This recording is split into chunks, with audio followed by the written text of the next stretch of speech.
Morning, guys. It's Friday, the 4th of December, 2020. I'm going to do the review of the hour one breakout system for yesterday, the 3rd of December.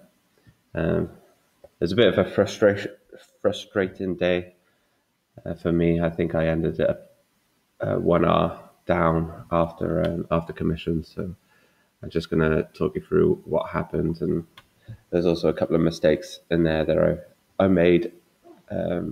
Hopefully, a couple of lessons learned. Let's start with the euro. 9 o'clock, new signal. Obviously, euro's been on a tear the last couple of days, and after like some sideways action, and the rally was tapering off, I thought, and this fake breakout, which closed back inside the range at 8 o'clock in the morning. I thought we might have a push down through 121 to get 1R. Now, at the time, I wanted to give her a little bit of room to do its thing and work out. But on reflection, if you look at this support area, it's also a big round number. There's also this big spike, and this is a higher low and another spike. I could have moved it to break even and just got out of the trade because it was looking like it wasn't going to sell off yesterday. I ended up holding on to the trade, and it was a full 1 hour loss to start the day. So it wasn't great. The second trade was an entry on a break of the spike at 8 o'clock in the morning.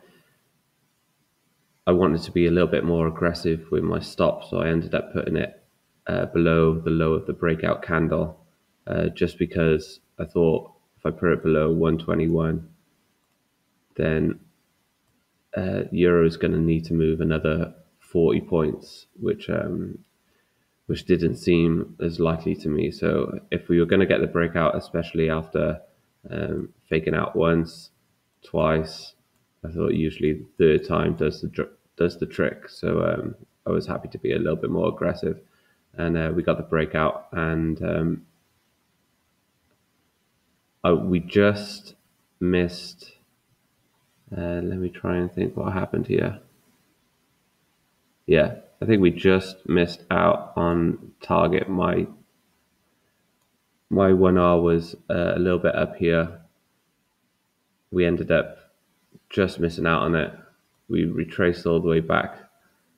Almost puked my stop at break even, but missed it by a few pips. And then we ended up going up here, and I was happy to take it off from the previous high. Would have got it in the end. So I think I got 0.9R, and but the system would have made a full 1R. But I'm not going to cry over 0.1 of an R. So that was euro.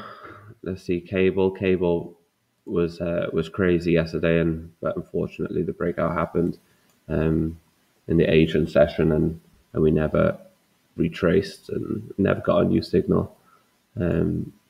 This would have been nice if the signal would have came up there, but it didn't. So nothing for the system in GU, unfortunately. UI was crazy as well. It took a while for it to happen. It's obviously moved a little bit from the Asian session, and then we had the signal right on the breakout bar, which was nice. I was a bit worried about these lows here, so I waited for I wanted to wait for those to clear, and the stop went above this range. Entry, I ended up again taking profit at this big round number, 104, because they're very important. The market seems to respect them a lot in UY. As you can see, this time it broke straight through, but it's been respected as resistance overnight already. So I think I ended up getting 0.8R on this one, which was nice. But the breakout was pretty big. If I would have been more aggressive with the entry, I perhaps could have made over 1R by letting the market rise until it test 104. But yeah, although it was a win, you could see the frustration kind of creeping in, even if you make money, which is stupid. Euro, yen, nothing in the morning. This is 7 a.m. This breakout happened, unfortunately. It would have been close, but let's not dwell on that. I'm a bit worried for time because yesterday I didn't realize I could talk for 20 minutes and I ended up missing the open. So, okay, let's crack on. This is the only trade for me on Euro, which is a break of here, a break of the low of the day. My stop went up here, and because it seemed to be dollar weakness yesterday, the dollar against the yen was moving, the euro against the dollar was moving, and cable was moving. These yen pairs weren't going anywhere. So although it was a break, there wasn't really much follow through, and it was getting pulled in both directions. So I just thought, take it off. It's not the day for euro yen today, so break even on this one. This is GY. What looked like it was going to be a nice breakout.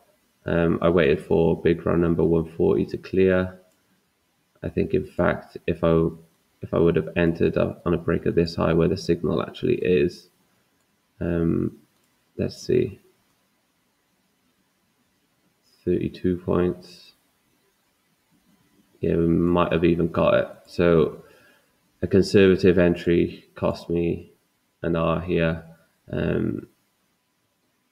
And like you can see, my target was up here. My stop would have been below here, and we found resistance at this kind of supply area, unfortunately. So not to be today, but GY is at a pretty important level. It seems to be in an ascending triangle. And on the verge of breaking out. It's running out of room either way. So let's see what happens to GY. But yesterday wasn't the day for the yen pairs, as I've previously said. EA, there was nothing. Yeah, the break happened at 7 a.m. and nothing to the upside. I've got this kind of head and shoulders marked up here, but we didn't get the break. In fact, it's rejected at big run number 163, and we could be pushing higher. But yeah, no trade yesterday on EA. UC, this is where the frustration came in, really. First of all, I wanted to wait for this low to be cleared before entering. We spiked just below that and put in a pin bar and was stopped out the next candle, which was frustrating. A little bit about UC, there wasn't like 8 a.m. is not the time to be trading UC really, but because this is a big level, I thought we were going to get the break at some time, and maybe lower volumes. We might some traders might take advantage of that and get the break before the US traders come to their desks. But I was completely wrong, and we were stopped out. So we tried the other side, and we found resistance at this trend line. It got marked at here. It's been respecting it. It also became like a trend channel. And then this area was kind of being respected as well, this trend line. So really difficult to trade. I wanted to risk a bit more just in case we found support off these, and eventually, if we got a breakout of this trend channel, we go up and test 130. So I ended up taking a small loss.